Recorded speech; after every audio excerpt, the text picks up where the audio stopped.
Bonjour à toutes et tous.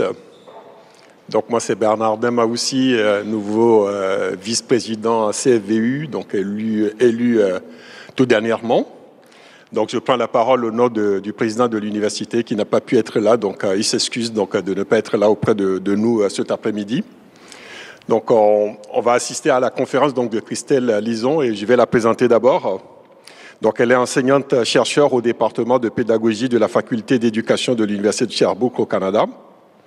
Elle est une figure reconnue dans le monde des sciences de l'éducation et de la pédagogie dans l'enseignement supérieur. Elle s'intéresse à la formation des enseignants du supérieur et aux innovations curriculaires et pédagogiques. Elle est très impliquée dans la communauté scientifique et notamment responsable scientifique du projet de recherche et formation enseigné dans le supérieur de l'École normale supérieure de Lyon. Elle est présidente donc, de l'AIPU, donc Association internationale de pédagogie universitaire, et elle est rédactrice en chef de la Revue internationale de pédagogie de l'enseignement supérieur RIPES. Elle connaît bien donc, les contextes et enjeux donc, de l'enseignement supérieur français car elle a été experte associée auprès de la mission de la pédagogie du numérique pour l'enseignement supérieur de notre ministère de tutelle. Bien qu'exerçant au Québec, Christelle Lison donc, est très impliquée auprès des établissements du monde francophone et en particulier en France et en Belgique, et pas que.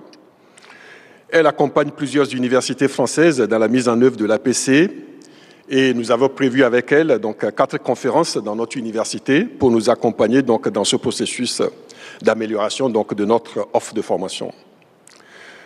Vous savez donc maintenant, donc, depuis, on va dire, la dernière conférence, que notre université a fait le choix donc de passer son offre de formation donc en APC, donc avec comme pointeur donc 2029 qui sera donc notre année butoir donc de notre quinquennat, notre prochain quinquennal. Donc c'est un des principaux donc éléments donc de la transformation de notre offre de formation, mais pas que, parce qu'il y a d'autres éléments qui rentrent en ligne de compte. Nous avons eu donc tout dernièrement donc le 11 septembre dernier donc la conférence donc de Lynn Frangier, qui nous a montré donc, combien donc, cette approche donc, est importante pour répondre à un certain nombre d'enjeux donc, de notre offre de formation, notamment donc, la réussite donc, étudiante, l'insertion professionnelle de nos étudiants, l'attractivité de nos formations et le développement donc, de la formation tout au long de la vie. Nous avons aussi, donc, durant la conférence donc, de Lynn Frangier, vu que l'APC nous permettra d'améliorer la lisibilité de notre offre de formation, la cohérence des contenus pédagogiques et de favoriser par des pédagogies adaptées une plus grande implication et autonomie donc, de nos étudiants. Donc, en tant qu'enseignants, nous sommes tous donc, invités donc, à participer donc, activement à cette transformation par tout ce que nous allons mettre en œuvre et à commencer donc, par cette conférence donc, que Christelle nous propose. Notre université a souhaité donc s'appuyer donc sur l'expertise donc de Christelle Lison pour proposer aux équipes pédagogiques une méthodologie d'aide à la mise en œuvre donc de cette transformation pédagogique. Donc il est prévu donc 4 conférences, dont cette première qui est dédiée à l'approche par compétences, comprendre la démarche, et ensuite donc il y en aura 3 autres. Parallèlement donc à ces conférences, un espace donc de dialogue est mis en place pour permettre donc aux équipes pédagogiques qui le souhaitent donc de s'engager donc dès cette rentrée donc 2024-2025. Et Christelle Lison donc a bien accepté donc de nous accompagner pour assurer donc des échanges qui auront lieu régulièrement donc tout au long donc du processus pour accompagner donc la réflexion et guider la mise en place donc de l'APC dans nos formations donc concernées. De même, le service universitaire de pédagogie, le SUP, aura pour rôle de coordonner cet accompagnement et il est déjà proposé donc, un calendrier donc, qui a déjà été validé donc, au mois de juin dernier par la CFVU et du matériel qui facilitera donc, la mise en œuvre donc, de l'APC donc, à chaque étape et de relayer ce soutien auprès donc, de l'ensemble donc, de notre communauté enseignante. Chacun disposera donc de l'accompagnement qui lui convient et dans la temporalité qu'il aura choisie. Nous inaugurons donc aujourd'hui donc, cette première conférence. Et sans plus tarder, je vais laisser la parole donc, à Christelle Lison donc, pour nous parler donc, de ce sujet ô combien important. Merci. Merci Bernardin. Alors, Je suis contente de vous rencontrer cet après-midi. Alors moi, je parle plus fort que Bernardin, on sent la prof en moi qui est habituée. Et pourtant, j'enseigne en ligne, donc j'en profite pour saluer les collègues du en ligne et je m'excuse déjà à la personne qui va filmer parce que j'ai vraiment une sale tendance à bouger, et je le sais. Mais comme on m'a dit que j'avais le droit, ça c'est toujours une mauvaise idée de me le dire comme ça. Les collègues à distance, on vous invite, si vous avez des questions, à les écrire au fur et à mesure. Judith va suivre le clavardage pour moi et donc essayer de pouvoir intervenir aussi au fur et à mesure. L'idée, c'est vraiment qu'on prenne un temps ensemble de conférences et d'échanges, mais si vous avez des questions dès maintenant, attendez pas la toute fin en disant, tu sais, à la diapo 3, là, il y a un truc qu'on n'a pas compris, l'occasion, c'est qu'on soit aussi en échange. Alors, l'idée, vous l'avez vu aujourd'hui, c'est de commencer par du concept à la pratique pour essayer d'opérationnaliser. Je vous le dis tout de suite, moi, je vends pas de tapis. Tu comprends que si à la fin de la conf, tu me dis « j'y crois pas », ton approche par compétence, je m'en fous un peu parce que c'est pas la mienne déjà. Puis qu'en plus, moi je suis là pour vous montrer comment la recherche et la pratique nous amènent dans cette perspective-là. Mais c'est ma posture d'enseignante-chercheur qui m'amène aujourd'hui à être convaincue de la pertinence de cette démarche dans une optique d'évolution de l'enseignement supérieur. Puis on va essayer de faire quelques liens avec ce que Lynn a pu mettre de l'avant. Alors, si on regarde cette question-là, puis la première que j'ai pour vous, c'est si je vous dis approche par compétence, c'est quoi le mot ou les mots qui vous viennent à l'esprit? Donc, les collègues à distance, vous pouvez écrire et Judith va être votre voix. Puis les collègues dans la salle, je vous invite à me les dire. Je vais les répéter pour que les collègues à distance les entendent. Alors, qu'est-ce que ça évoque pour vous? J'ai pas pratique, OK. Expérience. Savoir-faire. Pardon, j'ai entendu performance, savoir agir. Je vais juste faire attention de ne pas tomber de la scène. À distance, on nous dit transversalité, méthodologie. Transversalité, méthodologie, OK. Pédagogie. Projet, bilan réflexif et conceptualisation. OK. Hey, vous êtes super positif. Tu m'as dit qu'il serait réticent, Frédéric, tu vois bien. Personne n'a dit de mots qu'il n'aime pas. Ouais, tu m'as bullshité, comme on dirait au Québec. Vous allez découvrir que je ne suis pas très politically correct. On n'utilise pas ce terme-là. On dit « tu m'as dit une niaiserie ». Mais c'est moins dans mes forces. Je me retiens déjà avec mon fils. Peut-être, c'est ce mot-clé que j'avais probablement éliminé en écoutant à moitié ce que tu avais dit. Alors, on peut se poser évidemment la question de pourquoi se lancer. Vous avez mis de l'avant un certain nombre de mots sur lesquels je vais essayer de rebondir. Puis s'il y a des mots que j'ai pas mobilisés, n'hésitez pas évidemment à revenir, qu'on soit à distance ou en présence. Souvent, quand on commence une action, nous, comme les étudiants, ce qu'on aime, c'est y aller, c'est le faire. Il y a quelques années, il y a un texte qui disait en pédagogie universitaire, personne ne se pose la question de pourquoi innover, tout le monde nous partage leurs innovations. Mais on doit quand même se poser la question du pourquoi pour savoir si on va réussir ou pas. Alors, la première réponse, puis c'est un peu celle que Lynn vous a apportée, parce que c'est obligatoire. On peut chialer, on peut être contre, on peut se dire « oui, mais moi, j'aime pas ». Ce qu'on constate, c'est que quand on a des obligations, c'est ce qui nous fait bouger. Vous savez, en 2018, quand l'obligation est venue pour les établissements, je vous le rappelle, de mettre en place la formation pour les nouveaux maîtres de conférences, tout le monde m'a dit « ouais, mais là, c'est poche, c'est obligatoire ». Avant ça, on ne l'obligeait pas. On avait du mal à mobiliser à ce qu'on laisse les nouveaux maîtres de conf y aller. Depuis qu'on leur donne 32 heures de décharge la première année, ils viennent en formation et les résultats, pour le moment, ont tendance à nous dire que c'est positif. Alors on peut me dire, ouais, mais on ne peut pas encore le savoir. 2018-2024, on commence seulement à collecter de la donnée sur ces transformations. Il faut se laisser du temps. Une fois qu'on se dit qu'on est obligé, il faut qu'on puisse quand même mettre en avant ce qui est positif. Un élément clé, c'est qu'on sait que dans les programmes qui pratiquent l'approche par compétences, on a une certaine attractivité des programmes. Pourquoi? Parce qu'on a une meilleure lisibilité des programmes, c'est-à-dire que les étudiants comprennent pourquoi ils viennent chez nous. Non pas uniquement parce qu'on est une université de proximité, non pas uniquement parce qu'ils n'ont pas de choix, mais de comprendre quelle est la perspective de sortie de nos programmes.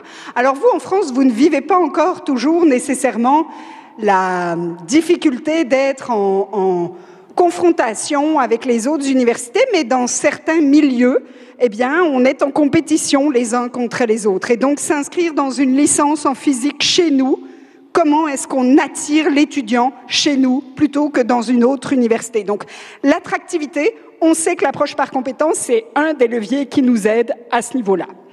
Deuxième élément clé, et je sais que vous êtes sensible à la question des transitions écologiques, les changements, les attentes qu'on a aujourd'hui vis-à-vis des étudiants diplômés ne sont plus les mêmes qu'il y a 20 ans, 30 ans, 50 ans. Les défis auxquels ils vont faire face ne sont plus les mêmes. On ne peut pas considérer que leur donner une formation initiale de 3 ans, où on l'a parlé d'un certain nombre de contenus qui peuvent en plus parfois paraître des contenus morts, va suffire à régler les défis auxquels ils vont faire face. Donc on a un réel enjeu face au changement de la société dans laquelle on vit. Les savoirs sont en perpétuelle évolution. C'est pas à des enseignants-chercheurs que je vais apprendre comment les savoirs évoluent extrêmement vite dans les disciplines. Pensez aux sciences informatiques, pensez aux sciences de la santé, pensez même aux sciences du droit. Quand on voit toutes les transformations par rapport aux IA et autres éléments, comment on est dans une transformation des savoirs qui ne fait que s'accélérer. Justement, quand on se parle de nos fameux étudiants, non, ils ne sont plus les mêmes, vous avez raison. Ils ne sont plus comme il y a 20 ans, 30 ans, 50 ans. Et heureusement, si vous aviez dans votre classe l'étudiant que vous avez été, ça n'aurait peut-être pas été si génial que ça entre nous. En tout cas, moi, ma mère trouvait que je n'étais pas si géniale que ça comme étudiante. Et pourtant, je trouve que je suis très très bien. Mais je pense que nous avons tous ça. On reconstruit un peu, évidemment, qui on est. Oui, les étudiants changent. Les questions qu'ils se posent, les choses qui les interpellent, ce à quoi ils accordent de la valeur. Il faut aussi qu'on imagine qu'ils vivent dans un monde en perpétuelle transformation. Aujourd'hui, un diplôme, ça n'est aucunement une garantie d'un emploi de qualité. Il faut le reconnaître. Et vous savez quoi? Il y a un certain nombre de jeunes qui disent « moi, quand j'aurai fini ma licence, ce que j'ai envie, c'est de partir sur un voilier, de découvrir le monde pendant 6 mois. » Est-ce que cette envie-là, elle a moins de valeur que celle qu'on pouvait avoir, qui était d'avoir un CDI le plus rapidement possible, puis de devenir titulaire de la fonction publique? Non, c'est juste une autre envie. Donc oui, les étudiants changent, les parcours qu'ils ont faits avant d'arriver dans nos murs ont changé. On ne peut pas juste dire « ah oui, mais moi, c'était là que je pars ». Oui, mais l'étudiant qui est ici, comment on l'accompagne dans ce gap? On doit se la poser, cette question. On va se donner des réponses collectives. L'approche par compétences, elle nous permet de donner aux étudiants cette lisibilité de qu'est-ce qu'on peut faire avec ce qu'on leur propose comme formation. Et quand on dit que nos étudiants changent, ils ne sont pas les seuls. Nous aussi, comme enseignants et comme enseignants-chercheurs, on change. Si avant, on se disait, oui, mais moi j'ai 2 grandes missions, mes heures d'enseignement puis mes heures de recherche, on constate qu'aujourd'hui, notre métier, il a sacrément évolué. On nous demande, bien évidemment, de continuer à faire de la recherche, d'être un bon chercheur. Pour faire de la recherche, on nous demande aussi d'aller chercher de l'argent. Compétence qui n'est pas si simple que ça, parce que remplir des petites demandes ANR où tu te fais racler par des commentaires désagréables de soi-disant collègues qui t'ont lu, c'est quand même rough sur le moral. Et pourtant, on va nous le demander. Et puis, si par bonheur, tu l'as décroché, cette subvention, tu vas développer tes compétences en justifier au service des finances comment tu dépenses ton argent que tu es allé chercher à la sueur de ton front. Parce que tout d'un coup, tu n'as aucune compétence dans le petit formulaire. Croyez-moi, je paye largement mes recherches parce que je ne comprends pas comment remplir les cases. Ensuite, une fois que tu as ça, tu vas accompagner des étudiants. Tu vas les coacher, ils vont être dans ton laboratoire, tu vas les aider, tu vas leur donner de la rétroaction, ils vont écrire des articles. Mal, il va falloir les aider à écrire pour aller publier dans Nature, même si ce n'est pas ton domaine, parce que c'est important aujourd'hui d'être dans une revue classée. Pourtant, qui lit vos articles dans des revues classées? À part tes étudiants que t'obligent, ta mère, parce qu'elle t'aime vraiment beaucoup, pas grand monde en réalité. C'est pas par là que tu vas changer le monde, mais pourtant ton université trouve que c'est important. Tu vas aussi aller évaluer d'autres revues, évaluer tes étudiants, les accompagner en thèse, aller dans des jurys, aller dans ta part administrative de tes super commissions, aller faire des conférences dans d'autres universités parce que c'est important qu'on voit que tu viens de l'université de Sherbrooke. Tout ça a alourdi notre tâche avec une thèse au départ. Si on vous avait dit que vous alliez faire tout ça avec votre thèse, sur un sujet super gros comme un petit doigt qui te passionnait et que tu n'enseignes jamais, parce que tu enseignes un cours complètement à côté, c'est pas sûr que tu aurais pris ce métier-là. Oui, ce métier est en transformation. On est passé d'un métier aussi très seul, par moment, à un métier très collectif, avec des subventions à collectif, des programmes de formation qu'on partage, des commissions où on est en collectif, une place qui s'est diversifiée. Et c'est pas toujours simple pour un certain nombre de nos collègues, on doit le reconnaître. Et l'approche par compétence, elle va donner l'occasion de trouver finalement un certain plaisir dans notre métier. Un certain nombre de collègues dans les équipes trouvent que parfois ils ont un peu fait le tour, ils savent plus comment prendre la question, ils savent plus comment se positionner face à ces étudiants qui ne cessent de rajeunir, alors qu'en réalité c'est nous qui ne cessons de vieillir dans les faits. Mais on a l'impression parfois qu'on vit un décalage de plus en plus important avec nos jeunes collègues, avec les personnels administratifs ou de scolarité, avec l'écosystème auquel on est. Et l'approche par compétence, une des cibles, c'est de donner du plaisir, bien évidemment aussi aux étudiants de venir en formation, mais à nous aussi d'être dans un espace où on a la sensation de collaborer à la société. Pas juste être un acteur en marge de cette société, mais d'en faire partie. Et quand on se parle de plaisir, on se parle aussi de trouver du sens. Quel est le sens de mes enseignements? Pourquoi est-ce que je les fais? Tu sais, si le but, c'est juste de s'écouter parler, enregistre-toi, écoute-toi sur YouTube tous les soirs, puis ça va être réglé. C'est pas ça quand même le but de l'enseignement et de l'apprentissage. Si on est dans les établissements d'enseignement supérieur, c'est parce qu'on pense fondamentalement qu'on participe à la transformation de la société, à travailler avec des futurs citoyens, à être dans un monde où on fait partie intégralement du collectif. C'est un métier au cœur de la société, ce métier d'enseignant-chercheur, cette participation en tant que membre d'un établissement d'enseignement supérieur. Et on doit aussi amener les étudiants à trouver du sens dans leur formation. Pas juste venir s'asseoir parce qu'une fois que tu as fait ton bac, tu sais pas quoi faire et ta mère t'a dit viens t'asseoir. Qu'est-ce que tu veux faire avec ton bac? T'as pas trouvé de job? Non, c'est pas juste avoir chaud dans l'amphi. C'est aussi quel est le sens de ma vie en tant que citoyen? Qu'est-ce que je viens chercher comme apprentissage? Pas uniquement en matière de contenu, mais aussi en matière de sens critique, de compétences et de littératie numérique, de questionnement face au numérique et aux transitions écologiques. Tous ces éléments-là que l'université nous amène à être des citoyens réfléchis et responsables. Et puis, ce qu'on doit aussi constater dans le parce que, c'est quand même qu'il y a dans la littérature un certain nombre d'éléments à soulever. Oh, je suis désolée, il est un peu pâle. C'est que finalement, quand on regarde et qu'on fait de l'analyse de programmes et de situations, il y a peu de situations qui favorisent le développement de compétences liées à la résolution de problèmes flous et complexes. Autrement dit, on apporte beaucoup de contenu, mais on met peu de situations où on les amène vraiment à dire « Ok, face à ça, tu fais quoi, mon petit chat ?» C'est quoi la réponse? Et on le sait, c'est tout ce qu'on va travailler autour de ce qu'on appelle la posture réflexive. Tout cet espace où les étudiants vont être épistémologiquement mis dans un espace où le savoir, ça n'est pas une science morte. On ne leur enseigne pas des sciences mortes. Les savoirs, c'est en évolution. Et donc, il faut aussi qu'on les amène à résoudre des problématiques qu'on ne leur a jamais proposées. Pensez à votre dentiste, vous êtes quand même super content qu'il ne travaille pas comme quand il a fait ses études il y a 50 ans. Il y a quelques années à Lyon-Sud, le doyen de la faculté de médecine m'avait dit « Tu sais Christelle, si j'enseignais la médecine comme on me l'a appris il y a 50 ans, j'irais en prison pour certains gestes. » Parce qu'en fait, il disait « Notre science a tellement évolué qu'on ne peut pas imaginer que nos étudiants ne soient pas en posture de « Attends, une fois que tu as fait ta formation initiale en médecine, ça ne s'arrête pas. » Nous sommes dans une idée d'apprentissage tout au long de la vie. Venir ici pour une licence, c'est un premier pas dans ce développement de l'humain. Deuxième élément que la littérature nous amène à mettre de l'avant, c'est qu'il y a quand même peu de situations qui amènent les étudiants à mobiliser des stratégies cognitives et métacognitives de haut niveau et relativistes. C'est-à-dire que nos étudiants ont beaucoup des stratégies de type par cœur. C'est ce qu'on va appeler des stratégies cognitives, entre guillemets, de bas niveau. Cognitive, c'est vraiment au niveau de traiter l'information.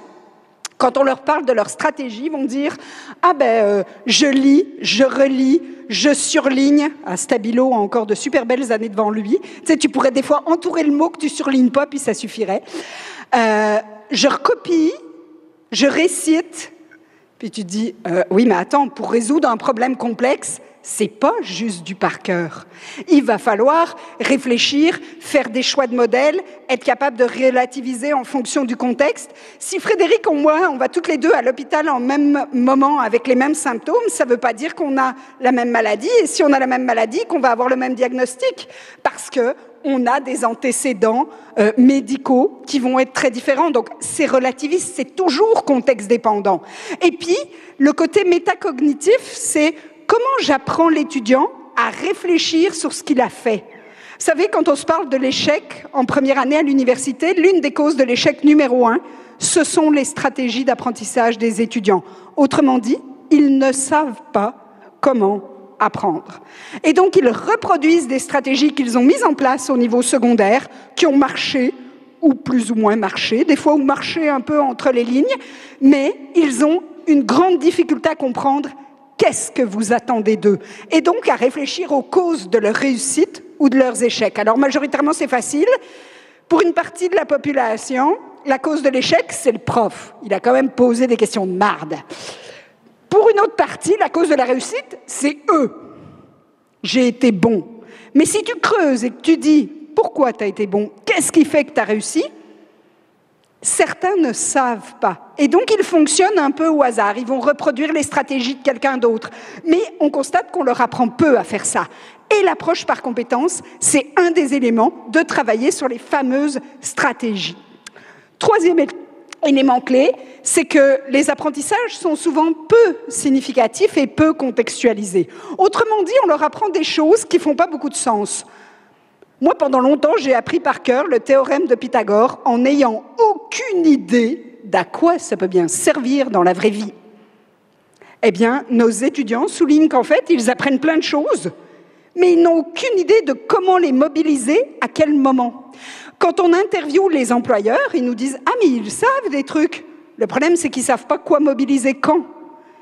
Vous avez certainement déjà eu un étudiant qui vous dit « Non, non, on n'a jamais vu ça ». Puis quand tu demandes à ton collègue, il dit « Oui, oui, je l'ai vu dans le cours il y a 2 semestres ». Mais l'étudiant, ça lui est complètement sorti, c'est de bonne foi qu'il ne se souvient pas qu'il l'a vu. Ça ne faisait pas de sens, ça ne s'est pas accroché à ses connaissances antérieures, il ne sait pas dans quel contexte il peut utiliser ce savoir. Et vous en avez tous. Tu sais, il y a tous des choses que dans nos parcours, ça a été des apprentissages de surface et c'est bien correct. Mais par moments, on se dit, ça prendrait un peu d'apprentissage en profondeur. Je pense à mes collègues en génie électrique et informatique, chez qui les étudiants disent systématiquement, les mathématiques, ça ne sert à rien. Et tu dis, on est en sciences de l'ingénieur, c'est un peu inquiétant, mais visiblement, ils n'en voient aucunement la pertinence, parce que les problèmes qui leur sont proposés ne s'inscrivent jamais dans la mobilisation des outils mathématiques. Donc ils ont l'impression de suivre le cours juste parce que c'est obligatoire. Dernier élément clé de cet élément-là, c'est la difficulté qu'ils ont à transposer ce qu'ils ont appris dans leur situation professionnelle. Donc en fait, ils savent, mais quand ils arrivent en métier, c'est comme si tout d'un coup, ils étaient un petit peu perdus par rapport à ce qu'on leur propose. Et l'approche par compétence, elle a vraiment cette cible d'essayer de les projeter dans des situations d'apprentissage et d'évaluation qui soient authentiques, c'est-à-dire qui simulent d'une certaine manière les réalités professionnelles possibles. Est-ce qu'on peut toutes les faire? Non. Moi, je viens de psychologie à la base. Une partie de mes collègues étudiants, quand ils ont fini psycho, ils sont allés comme délégués pharmaceutiques parce que psycho était complètement bouché.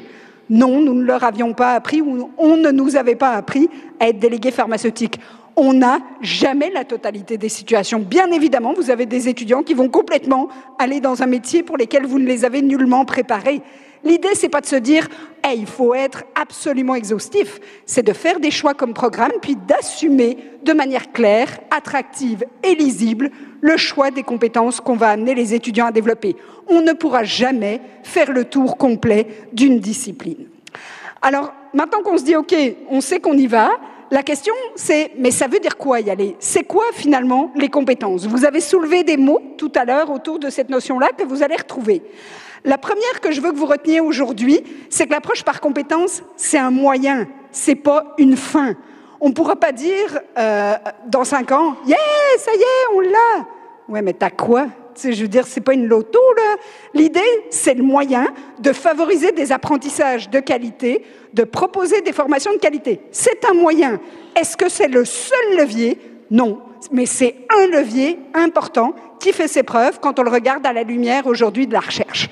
Maintenant, ça ne répond pas à l'ensemble des défis de l'université et ça s'inscrit dans un défi de transformation, bien évidemment, un peu plus large. Mais c'est donc important de le penser que c'est un moyen qu'on va mobiliser pour atteindre notre cible.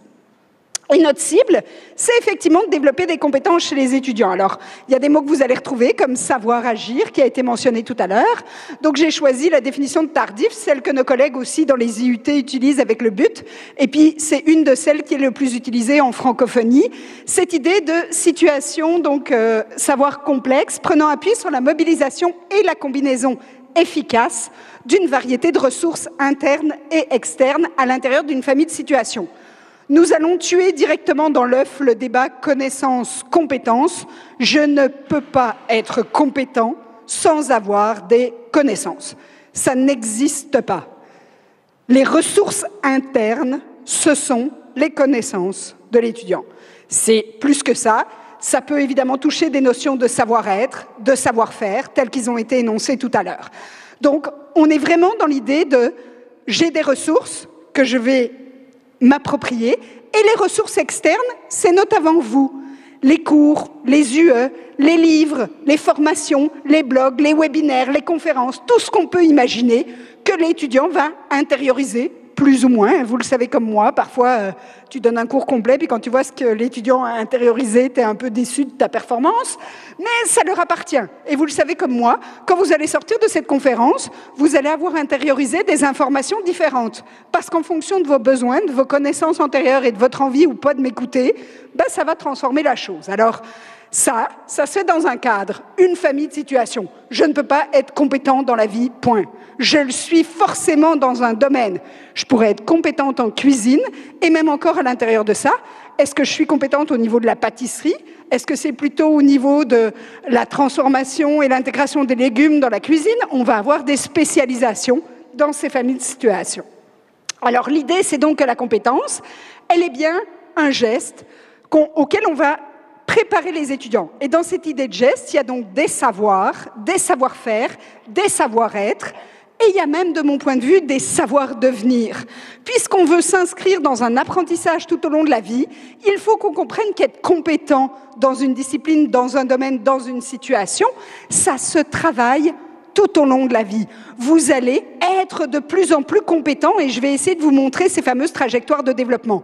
Aujourd'hui, si je vous prends un instant T dans votre métier, vous êtes bien plus compétent que quand vous avez débuté il y a quelques années. C'est l'une des difficultés qu'on a d'ailleurs avec les novices, parce que les novices ont besoin de cette explicitation et vous avez intégré tout un certain nombre d'éléments. C'est moins facile de les expliciter. Pensez à si je vous demande comment est-ce qu'on fait pour conduire une voiture. Tout d'un coup, tu te dis, attends, tu réfléchis à tes étapes. Il y a de grandes chances que vous ayez oublié de tourner la clé dans la serrure. Hein. T'es entré, puis oui, attends, je l'enlève, je soulève la poignée, j'ouvre, je monte. Personne ne fait ça. Vous avez intériorisé les gestes.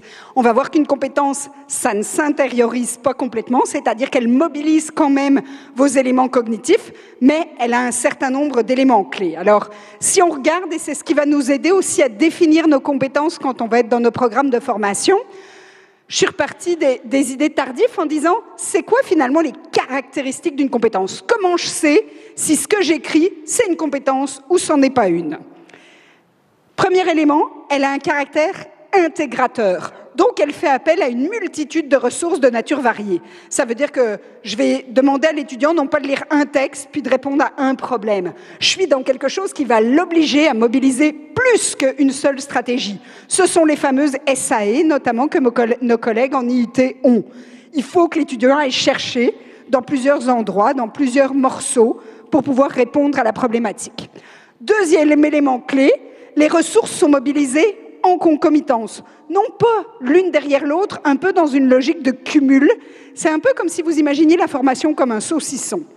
Si j'ai des petites tranches de saucisson puis que j'enlève la tranche Frédéric, Frédéric c'est sa journée, vous voyez, hein, je peux quand même être diplômée. Pourtant, j'ai quand même enlevé une tranche essentielle. Si on avait dit qu'il y avait Frédéric avec son UE, c'est que c'était important. Mais ce que dit l'approche par compétence, c'est « je ne devrais pas pouvoir me passer de Frédéric. Elle fait partie du collectif. Le saucisson, c'est un tout. Je ne peux pas vivre le saucisson s'il me manque la tranche Frédéric. » C'est ça qu'on va proposer à nos étudiants. Quel est le parcours qu'on leur propose et pourquoi c'est important? Le caractère développemental, je vous l'ai dit, elle se développe tout au long de la vie. On va devenir de plus en plus compétent. On va le voir, Dreyfus et Dreyfus, ils parlent d'expertise. On va avoir finalement un développement progressif. Évidemment, on va s'adapter aussi aux nouveaux savoirs qui viennent dans notre compétence. Quand vous avez commencé dans vos différentes disciplines, le savoir, depuis, a évolué, a grossi, s'est bouleversé. Pensez à nos collègues pour qui avant, par exemple, Pluton était une planète, et puis aujourd'hui, avec un certain nombre d'éléments caractéristiques, on a dit « Ah non, Pluton n'a plus les caractéristiques d'une planète, elle est maintenant qualifiée d'exoplanète ». Donc c'est une transformation du savoir, évidemment. Elle a un caractère contextuel, elle fonctionne dans un contexte spécifique. Je peux être très compétent, je peux avoir des compétences langagières extrêmement développées, mais quand j'arrive au Vietnam, je peux être dans un contexte qui est complètement déstabilisant et qui fait en sorte que je ne suis plus compétent dans un contexte. On va avoir des conditions dans lesquelles il devient plus complexe de faire preuve de compétence. Vous pouvez conduire une voiture, fine, à Paris. Si je vous dis, vous allez aller conduire une voiture le 14 février à Sherbrooke sous une tempête de neige, ça se peut que votre compétence soit un peu moins démontrée. Parce que tout d'un coup, vous êtes dans des conditions qui font que vous ne pouvez pas mobiliser un certain nombre de gestes et d'actes professionnels de la même manière. Probablement, cognitivement, vous allez vous dire « Ok, mais attends, sur la neige, il faut combien de temps si je freine pour que la voiture s'arrête ?» Imaginez si ce n'est pas votre char. Plus vous allez mettre des éléments, moins votre compétence va être aisément mobilisée. Donc, elle n'est pas automatisée, elle se développe. Et puis, elle va vous permettre au fur et à mesure d'avoir de nouvelles ressources à l'intérieur d'une famille de situations. Il y a évidemment des éléments que je vais pouvoir transférer d'une famille à l'autre. Si je parle du découpage des légumes en cuisine, il y a des choses que je vais transférer. Si je parle de l'apprentissage de la démarche hypothético-déductive dans le domaine des sciences, probablement que si je vais dans un domaine connexe, je vais pouvoir mobiliser la même démarche. Donc, il y a des éléments que je peux transférer, mais il faut quand même que j'ai une mobilisation qui ne soit pas automatisée, mais qui soit réfléchie. Donc, ça, c'est la compétence qu'on va travailler. Maintenant, ce qu'on peut se poser comme question, c'est comment est-ce qu'on va le faire? Parce que c'est quand même un enjeu de se dire, je sais pourquoi je le fais, je sais ce que je vais faire, mais la question qu'on se pose, c'est comment je vais le faire? Puis là, je sais que c'est un enjeu parce que des transformations pédagogiques de l'enseignement supérieur, il y en a eu beaucoup. On parlait tout à l'heure avec Bernardin des IUT, on les a soumis à un rythme de transformation qui n'était pas simple. Vous savez, parfois, les gens avec lesquels on échange au ministère, on vit dans un contexte, dans les ministères évidemment, aussi très diversifié. Avec la CPU, avec les syndicats, avec les internationaux qui ont une vision un peu différente, avec les collègues de l'interne, on essaye d'avoir une cible qui corresponde aux attentes de chacun et c'est pas toujours facile.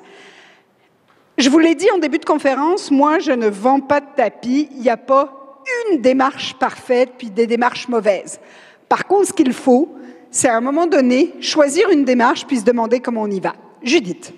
Alors, il y a une remarque en ligne, alors c'est moins sur comment faire que avec quoi l'APC peut entrer en conflit. Oui. Une remarque de Nathalie qui dit « L'APC a, hélas, sous-estimé le poids des enjeux de chaque enseignant, soucieux, et c'est tout à fait légitime, d'enseigner ses savoirs disciplinaires dans les situations cloisonnées de sa propre pratique disciplinaire. » Et j'enchaîne, Isabelle nous dit, votre slide numéro 16, lui rappelle la courbe de Kubler-Ross sur la résistance au changement. Oui. Donc, on a finalement deux questionnements autour du changement, justement. Effectivement, il y a une vraie transformation. Donc, le contexte dans lequel on est, et Nathalie le souligne bien, c'est une transformation de notre métier d'enseignant-chercheur.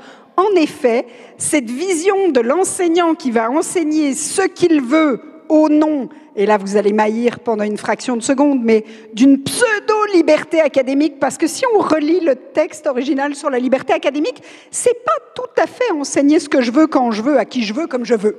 C'est un petit peu plus complexe que ça, je me permets de le dire, parce qu'on la secoue quand ça nous arrange, et puis on la garde dans notre poche arrière quand on a moins envie d'en parler.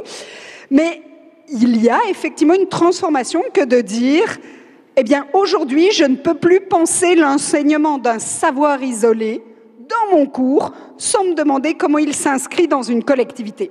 Et vous avez raison, Nathalie, c'est vraiment un changement de mentalité dans le comment vous allez le voir, c'est vraiment une transformation de notre approche. Et c'est pour ça qu'un certain nombre de nos collègues aient enseigné son savoir seul dans sa classe n'est pas nécessairement une mauvaise chose, mais ça correspond moins au modèle aujourd'hui dans lequel l'enseignement supérieur s'inscrit. Est-ce que ça veut dire que nos étudiants avant n'étaient pas bons? Non. On n'est pas du tout dans une posture de jugement et je pense qu'on doit tenter d'éviter les « avant c'était mieux ».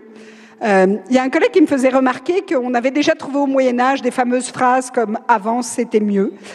Imaginez comment, au moment de Jésus-Christ, ça devait être assez extraordinaire. Nos étudiants devaient être des êtres d'exception. Aujourd'hui, nos étudiants sont effectivement différents et donc ça nous amène à penser le contexte dans lequel on est différent aussi. Je pense aussi qu'il y a un enjeu différent quand on se situe dans une spécialisation, dans un master notamment, avec quelque chose qui parfois d'ailleurs est très professionnalisant ou pointe vers des éléments de contenu très précis, versus dans des parcours un petit peu plus généraux où en début de parcours, on va positionner un certain nombre d'éléments clés. Mais vous avez raison, c'est un vrai changement de posture. Et puis, la question de la résistance au changement avec la courbe, en effet, on est dans un espace où, par principe, psychologiquement, l'humain a une tendance à vouloir résister au changement, et c'est normal. C'est normal parce que changer, c'est vivre un gap, et vous le savez, les recherches nous démontrent que le meilleur moyen d'apprendre, c'est d'avoir un trou. C'est le moment où tu te dis « je ne sais pas quoi faire », c'est ça qui va nourrir ton envie de faire tes apprentissages. Mais ce n'est pas sécuritaire. Et ce qui est compliqué quand on est des enseignants-chercheurs, c'est que si on est ici, c'est parce qu'on a été choisi, parce qu'on est compétent. Mais compétent avant tout dans notre discipline, sur un certain nombre d'éléments de savoir qu'on maîtrise. Et rentrer dans une approche par compétence, c'est aussi accepter de se mettre d'une certaine manière en position de vulnérabilité avec des collègues, dans un collectif, puis de se dire « mais ce bout-là, je ne sais pas comment faire.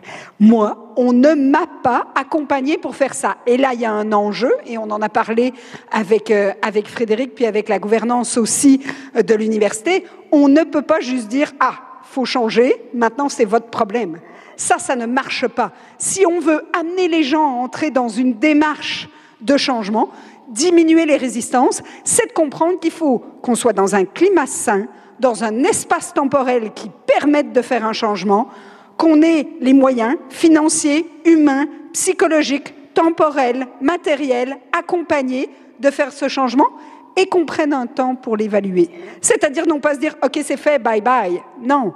Est-ce que les changements apportés ont été des plus-values en matière de retombées? Et là, ça veut dire se donner des critères et indicateurs. Et cette résistance, elle diminue au fur et à mesure. On le sait, dans les gens qui sont impliqués, on va avoir quelques personnes qui sont hyper moteurs, qui ont envie d'y aller, qui y croient. On va avoir quelques personnes qui sont des suiveurs positifs, ils sont juste derrière le porteur de ballon, puis ils permettent de temps en temps de le porter quand la journée est difficile.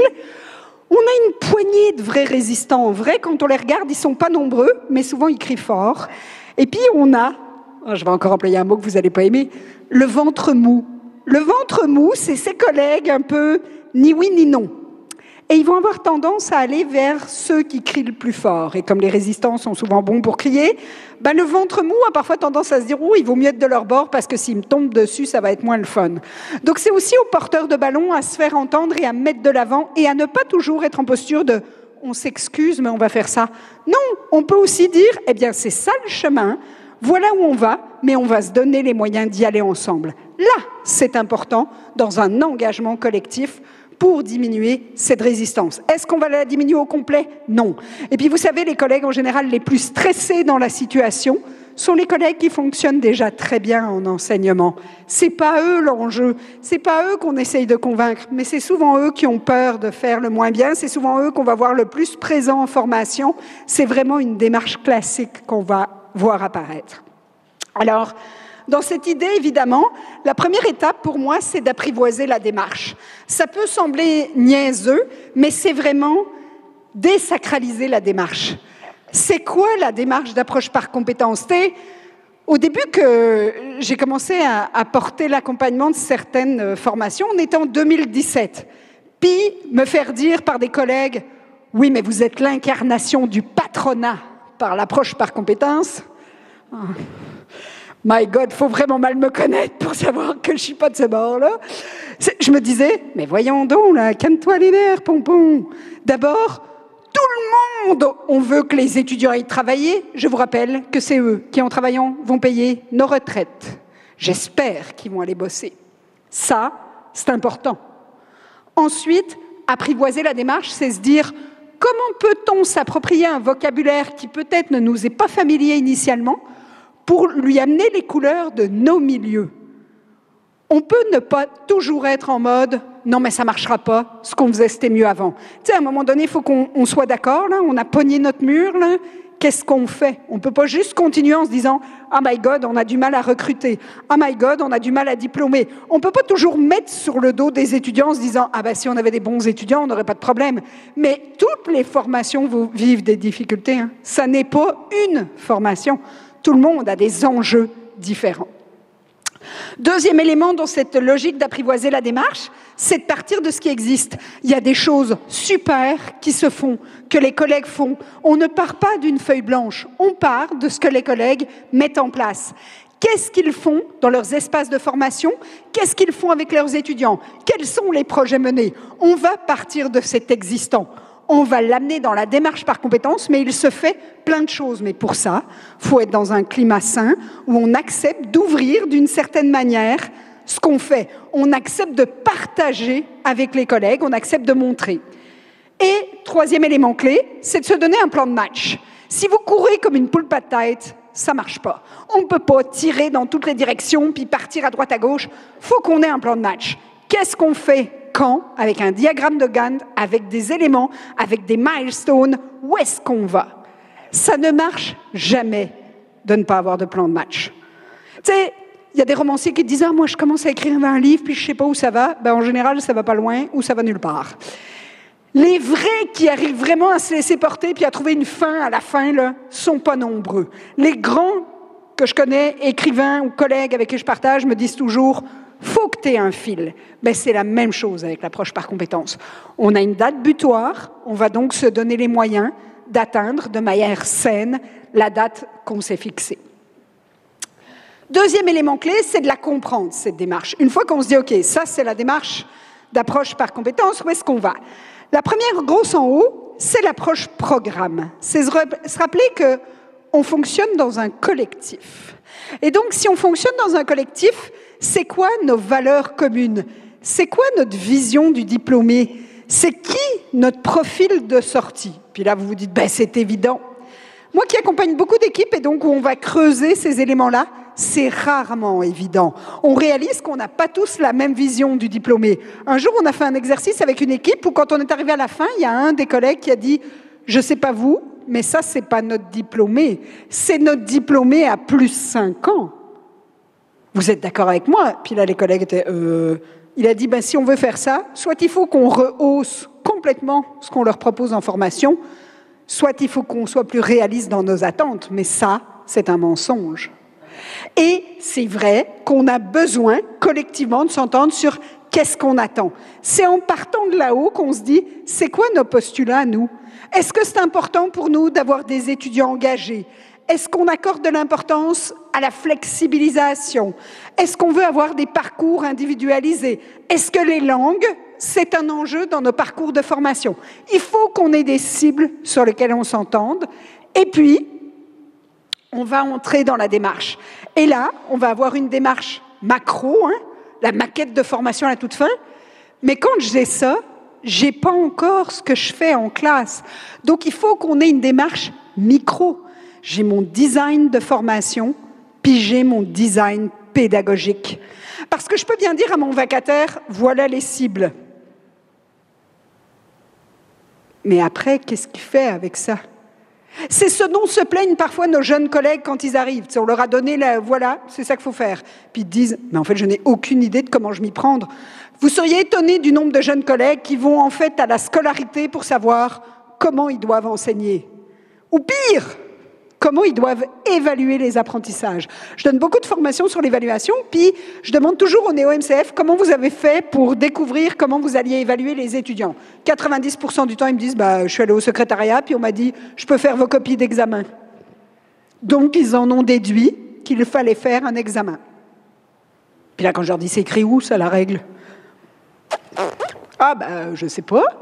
En fait, c'est écrit nulle part. En réalité, notre carré de sable dans lequel jouer, il est beaucoup plus grand que ce qu'on pense. Et croyez-moi, moi, je suis super bonne pour aller dans les coins, là, celui où tu es le plus au bout du bout, là. Vous avez compris, je vis dans un carré. Je crois que ma doyenne aimerait ça, que je rentre un peu plus dans le centre du carré. Mais en vrai, on a beaucoup d'espace. On connaît peu, parfois, notre droit à l'intérieur de ça.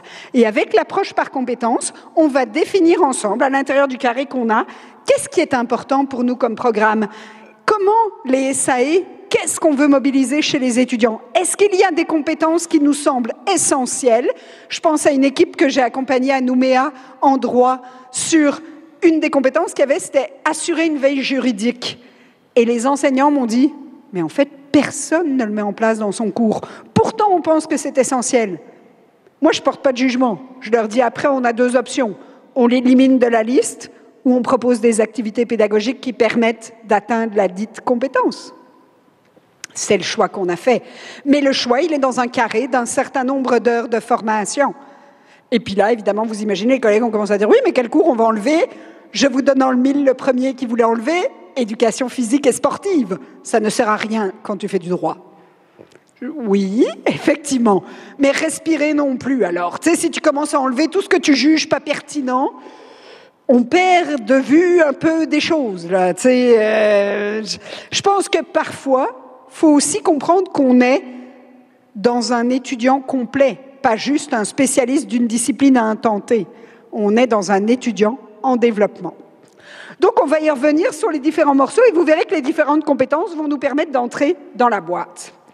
Depuis le début, je vous parle d'un élément important, c'est l'équipe. L'équipe, évidemment, c'est un vrai enjeu parce que être un collectif, c'est facile sur papier. Être un collectif dans la pratique, c'est pas simple. Je m'intéresse aux innovations pédagogiques et curriculaires.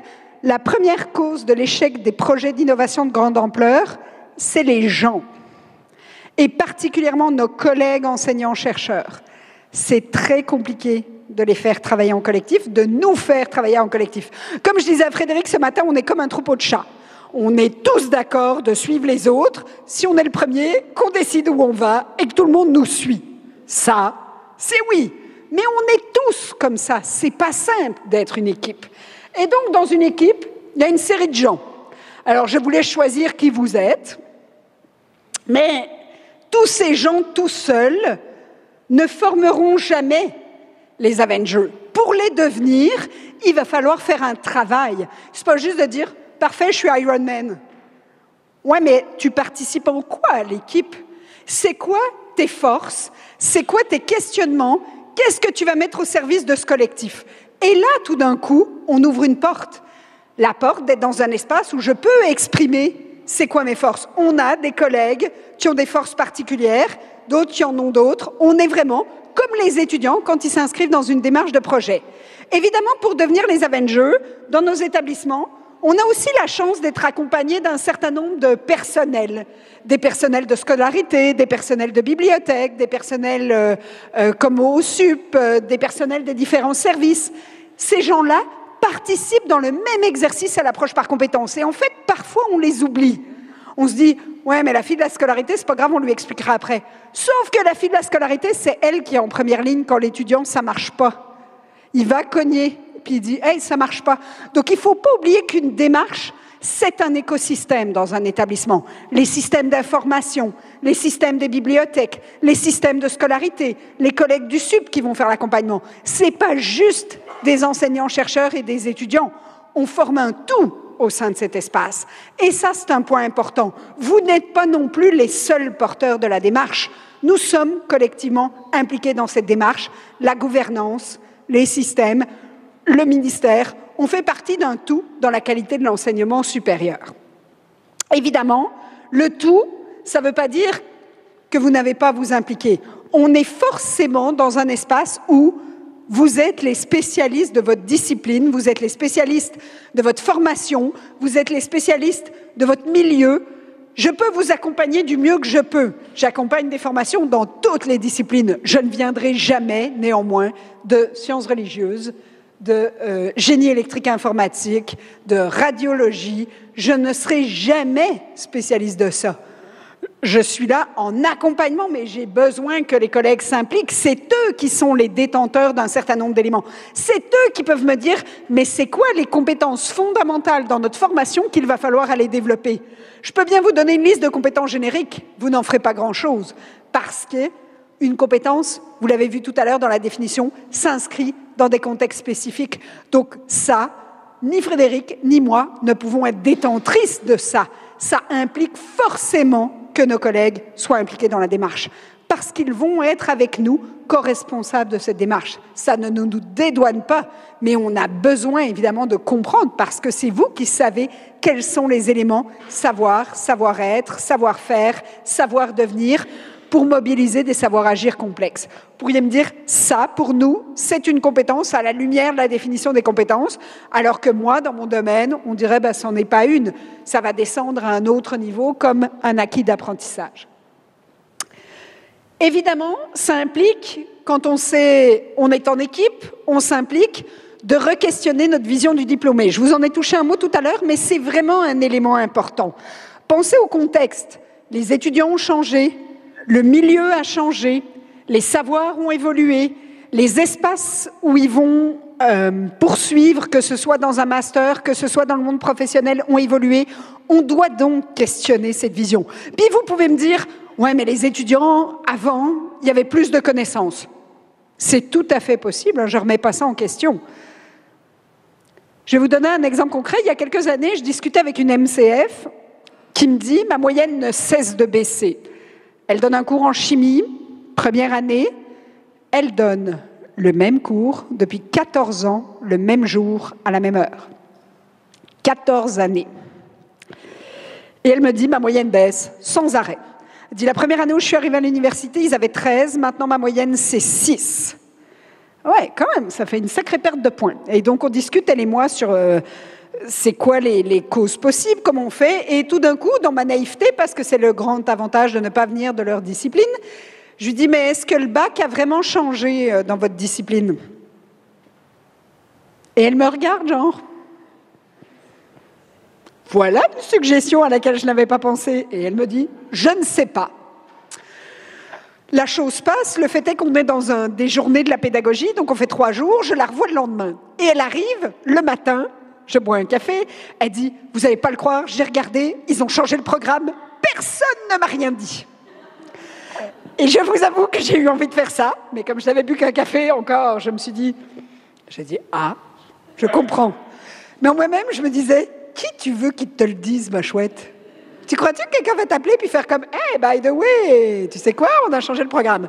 Je me suis dit, ben oui. Mais en même temps, je comprenais sa problématique. C'est-à-dire que je me disais, ben ouais. Donc en fait, elle démarre d'ici, mais les étudiants, ils font plus toute une partie des trucs. Donc effectivement, son 6, il est très logique, puisqu'elle a découvert que c'est toute une partie des cours qu'elle fait pas et qu'elle interroge. Et alors j'ai dit, bon, ben qu'est-ce qu'on fait? Et là, elle me dit, ben, je vais quand même pas faire du rattrapage. Non, mais ta journée va être longue. Et ça ne va aller que de Caribancilla. Et on a vraiment eu une discussion assez intéressante qui m'avait rappelé une discussion que j'avais eue avec un prof en enseignement professionnel. Lui, il enseignait la plomberie. Et un jour, il me dit, tu sais Christelle, mon problème, c'est quand les étudiants arrivent à leur situation finale, ils doivent faire la plomberie d'une salle de bain. Toutes les plomberies sont trop courtes. En fait, ça marche. Si tu veux que ton tuyau traverse en plein milieu de ta salle de bain, ça marche. Et puis en discutant, on se dit, mais on a demandé aux étudiants s'ils savaient calculer le périmètre. 14 étudiants, 14, mais c'est quoi? 16 ans. Et le collègue me dit, oui, mais c'est quand même pas à moi à enseigner le périmètre. Ils auraient dû apprendre ça au primaire. Et puis, moi j'ai dit, tu peux, mais tu vas continuer à avoir des projets avec ta salle de bain qui traverse au milieu. Fais comme tu le sens. Finalement, il a fait en 10 minutes ce que c'était que le périmètre. Résultat, 90% des salles de bain avaient été bien faites. Ah bah oui, parce qu'en réalité, c'est ce qu'on va appeler le just-in-time. Si je mobilise l'information pertinente au moment où j'en ai besoin, Je le retiens. Et vous savez quoi? Je suis convaincue que tous ces élèves avaient vu le périmètre en réalité. Hein. Il n'y a aucun qui était passé tout son primaire sans en l'avoir vu. Mais comme... Et vous voyez, c'est Fred qui sonne, il faut quand même le faire. Hein.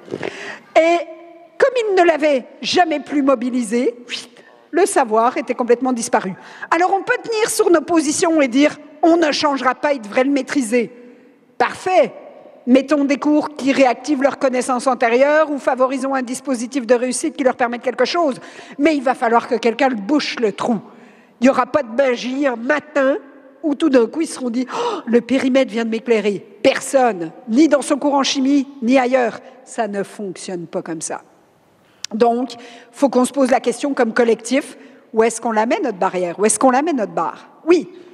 Alors, j'ai des questions en ligne, toujours de Nathalie, concernant les SAE. Donc, on revient sur les situations d'apprentissage et d'évaluation. Que vous avez évoquées, peut-être que ce sera à nouveau abordé plus tard. Elle pose une série de questions. Elle demande, est-ce que la multiplication des évaluations et leur proximité temporelle par rapport aux actions de terrain réalisées, est-ce que ça permet réellement d'engager le retour réflexif nécessaire à la conceptualisation? Est-ce que réfléchir à ces actions pour préparer une soutenance de projet en vue d'obtenir une note est la même chose que réfléchir pour agir efficacement?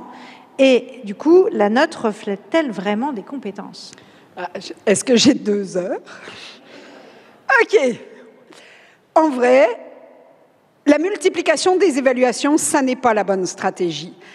Quand on a démarré la question des SAE ou du contrôle continu, si vous pensez à son prédécesseur, c'était vraiment ça. L'idée, c'était d'engager les étudiants dans une démarche d'apprentissage continu. On l'a transformé en contrôle au sens évaluation notée du terme, avec une série de petites notes où on dit ça vaut 5 points, 4 points, 3 points, 2 points, 1 point, 1 demi-point. Finalement, l'étudiant, il se dit « qu'est-ce que je m'en fous d'aller chercher 3 points? Je vais attendre la grosse évaluation à 20. » Et donc, on a multiplié les évaluations qui ont plutôt désengagé les étudiants, complètement lourdé les collègues qui passent leur temps à faire des corrections. Tout le monde déteste corriger. C'est vraiment la partie dégueu de notre métier, on est tous d'accord. Et donc non, la note ne reflète aucunement la compétence. Parce qu'en réalité, la compétence qui est intéressante dans la perspective réflexive notamment, c'est qu'il faut un temps en effet pour réfléchir, ça prend un délai. Et donc l'idée initiale des SAE, ça n'était pas en plus des évaluations, mais à la place d'un certain nombre d'évaluations. Par contre, le problème qui vient avec ça, c'est que moi, mon cours, mon contenu, mon évaluation, je la sacrifiais au bien-être collectif. Et ça, c'est notre gros enjeu. Quand vous questionnez les enseignants sur pourquoi ils gardent quand même leurs évaluations, ils vont vous dire « mais parce que je dois valider qu'ils ont appris ». Et là, on pourrait avoir une belle discussion sur ce qu'ils ont appris, retenu, redit. Mais en vrai, si mes SAE étaient construites en les obligeant à mobiliser les apprentissages qu'ils avaient faits dans mon activité pédagogique et des apprentissages de haut niveau, si on pense à la manière dont se construisent les apprentissages, plus ils vont être complexes, plus ils maîtrisent des apprentissages simples, moins j'aurai besoin d'en faire. Mais ça veut dire que j'accepte de déléguer dans cet espace collectif une partie de mes évaluations. Et il est là surtout notre enjeu, la peur qu'on n'ait pas bien fait notre métier et que les étudiants ne fassent pas la démonstration qu'ils maîtrisent les savoirs. Donc, effectivement, réfléchir, ça prend du temps, et une SAE, ça aurait dû dégager de l'espace. On pourra en reparler dans les autres ateliers, notamment sur l'évaluation. L'idée aussi, quand on entre là-dedans, c'est d'accepter qu'on va changer de paradigme. Si vous le pensez, on peut être dans une logique très morcelée, des UE, des activités pédagogiques des cours, ou dans une logique plus d'intégration, des choses qui sont plus larges. Les fameuses SAE sont une démonstration effectivement d'intégration, et quand vous voyez mon petit curseur de l'approche par compétence, on est plutôt du bord de l'intégration. Ça veut dire aussi que dans une, je suis plutôt dans une logique très disciplinaire. Un cours, une évaluation, des petits silos. Quand je m'inscris dans une approche par compétence, je suis plutôt dans une logique de parcours, de progression. Qu'est-ce que les étudiants vont mobiliser à quel endroit? C'est pour ça que des fois, nos collègues, dans les domaines des langues, ils ont une approche par compétence déjà, parce qu'ils vont amener les étudiants à dire, quand tu es en voyage, Ta logique de parcours, on va faire sur toute l'année le développement de il faudrait qu'à la fin, tu sois capable d'avoir une interaction avec quelqu'un lors d'un déplacement à l'international. Donc, on les place dans une situation authentique et on va leur proposer de développer une série de choses. Ton vocabulaire pourrait autant travailler comment aller dans un restaurant, comment aller acheter des timbres-poste, comment demander où sont les salles de bain, comment rencontrer un groupe pour aller visiter un musée. Donc, on va diversifier potentiellement les milieux du parcours. Et donc, ça veut dire aussi que de notre point de vue, l'étudiant, dans une logique plutôt disciplinaire, il a comme toutes des photos, puis on lui demande de créer son album. C'est comme ma tranche de saucisson, mais en plus classe, vous voyez. Et donc, s'il n'a pas la photo Frédéric, il fait son album sans Frédéric. Quand je suis dans une logique de compétence, je suis plutôt dans un film où c'est nous, comme enseignants, qui avons une logique et des relations entre nos contenus. La SAE qu'on propose, c'est parce qu'on sait comment les étudiants vont mobiliser quel contenu face à la situation. Et dans le film, je ne peux pas enlever Frédéric. Elle est dans le film proposé, elle fait partie de la logique. Donc vous voyez, on est complètement dans quelque chose où nous sommes collectivement responsables de la réussite des étudiants. Je suis individuellement responsable de la réussite de mon étudiant. L'étudiant qui échoue dans mon cours à moi tout seul, c'est moi. Quand on est dans une logique collective, ça se peut que collectivement, on ait tous notre part de responsabilité, y compris l'étudiant. Mais ça fait partie d'une démarche de groupe. Et ce qui est important, c'est comment on lui propose son parcours de formation, pas juste le cours de Frédéric. Dans cette logique, si vous vous souvenez quand on est revenu, donc si je suis tout au-dessus dans mon projet de formation, c'est vraiment dans cette démarche de tous ensemble, on va définir le projet de formation et puis on va rentrer dans nos bulles. Alors vous allez me dire, oui, mais je donne quand même mon cours. Oui, mais comment est-ce que mon cours participe à ce projet de formation? Comment est-ce que mon UE participe au développement des compétences? Et ce qui est extraordinaire avec l'approche par compétences, c'est que ça n'est pas une UE, une compétence. C'est que dans un programme complet, qui a 4, 5, 6, 7 compétences, il y a plusieurs UE, plusieurs activités pédagogiques qui y développent. Et donc, je ne suis pas la seule responsable du développement de compétences d'un étudiant. C'est dans les différentes activités qu'il va la développer. C'est pour ça que ça lui prend du temps aussi pour réfléchir. C'est pour ça aussi que je dois expliciter les liens entre les morceaux. Parfois aussi, quand je suis dans une approche par compétences, on va réaliser qu'il y a des contenus de formation qui sont, disons, vus plusieurs fois. Je vous donne un exemple concret sur on a parlé de méthodologie tout à l'heure quand on parlait d'approche par compétences, des programmes en sciences de gestion, où on a découvert que tout au long de la formation, 3 ans, les étudiants font 7 fois un SWOT. Vous savez, le SWOT, c'est le fameux menace, opportunité, force, faiblesse. L'étudiant qui est toujours pas bon au 5e, là, tu vas pas me faire croire que c'est le 6e et 7e qui va changer la donne. Là. On a un problème en amont de ça. Eh bien, les collègues, quand on en a parlé, il y en a qui m'ont dit si j'avais su qu'il y en a d'autres qui le faisaient, je me serais pas fait suer à faire ça. Moi, je me le plug au milieu, ça me sert à rien, j'aime pas. Finalement, en révisant le programme à travers l'approche par compétences, on s'est dit mais attends, quel est l'esprit? Est-ce que c'est le SWOT qui est important ou c'est amener l'étudiant à faire une analyse de contexte? On pourrait mobiliser différentes méthodologies puis lui faire expérimenter dans la même compétence autour de développement réflexif, je ne me souviens plus comment il l'avait formulé, mais de la compétence. Donc vous voyez, ça nous permet aussi parfois de réviser des choses puis de se dire mais qu'est-ce qu'on propose? Parce qu'en réalité, puis c'est ces mêmes programmes qui me disaient qu'il manquait d'heures de formation, je vous rassure, mais 7 fois sur 3 ans. C'est beaucoup quand même. Et imaginez les étudiants qui disaient « Oui, mais dans le cours de Madame Pelletier, c'est pas comme ça qu'on le faisait. » Et donc toi, tu viens de te faire ramasser parce que Madame Pelletier faisait pas comme toi, parce qu'elle est passée avant. Les étudiants sont excellents pour jouer aussi sur cette logique-là. Et on le fait nous aussi de temps en temps. Pensez à vos réunions où des fois tu dis ça.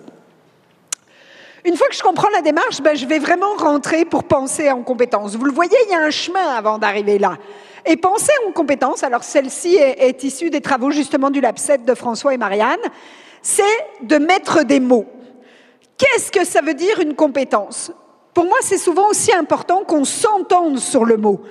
Un peu comme un espèce de glossaire simplifié, mais de se dire, c'est quoi une compétence quand je suis dans le programme de LSH à Sorbonne, Paris Nord. C'est quoi pour moi?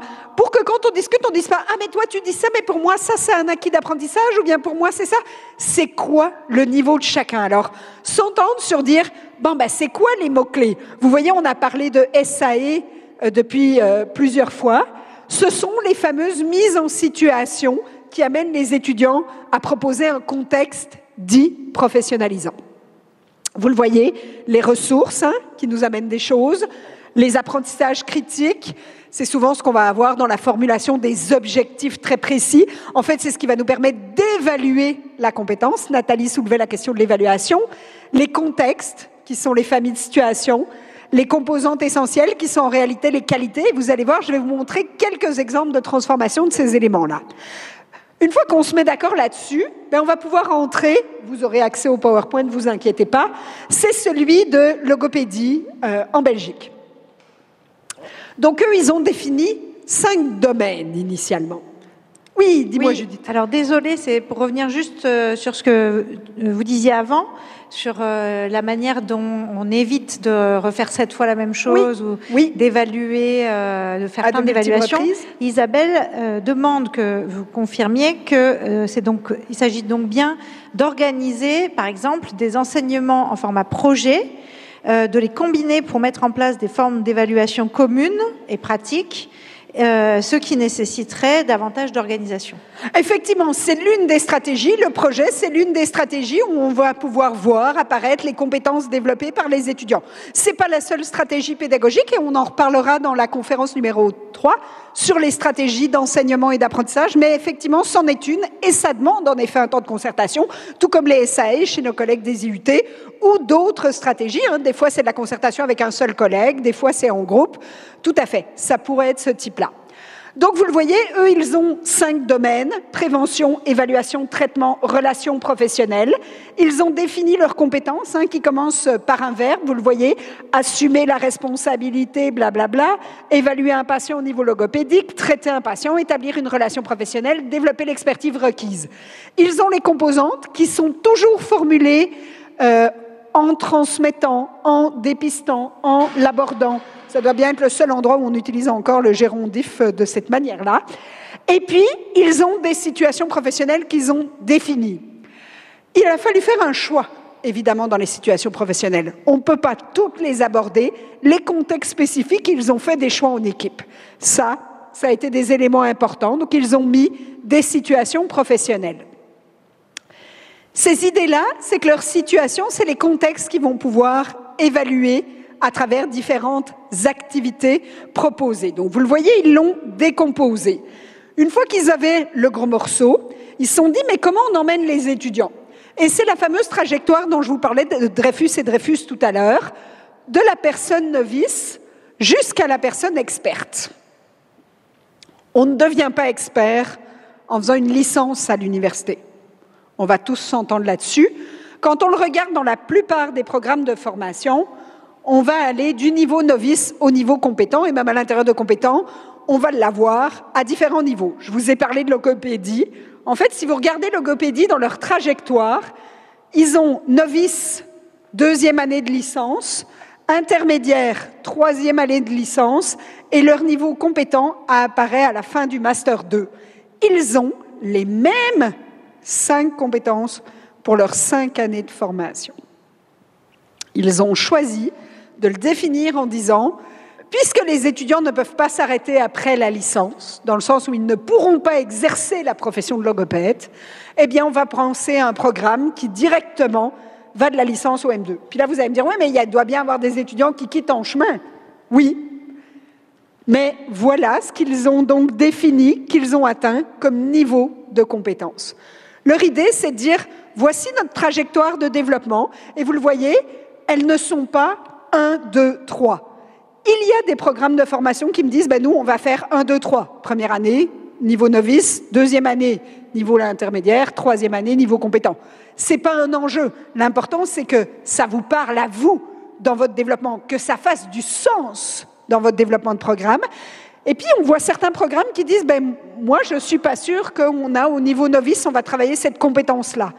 Ça se peut qu'on ait des compétences qu'on va commencer à travailler seulement en 2e année. Ça arrive dans les programmes.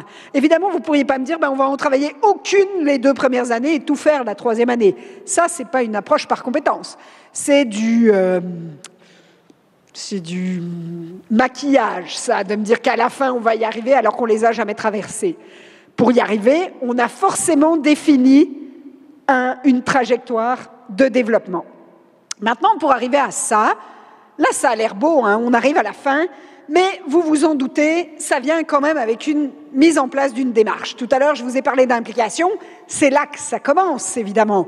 Parce que dans cette démarche, il y a des étapes essentielles et obligatoires. Et quand je vous parle de systématique, on ne peut pas sauter les étapes. On aimerait bien, hein, comme les étudiants quand ils font des projets. Je vous ai dit, j'accompagne beaucoup mes collègues et j'ai accompagné longtemps les collègues en génie mécanique où les étudiants font ce qu'on appelle des projets de conception majeurs. Et quand je vous dis majeurs, ils s'en vont sur 2 ans et demi en projet, sessions qui vont être coupées par des semestres de stage.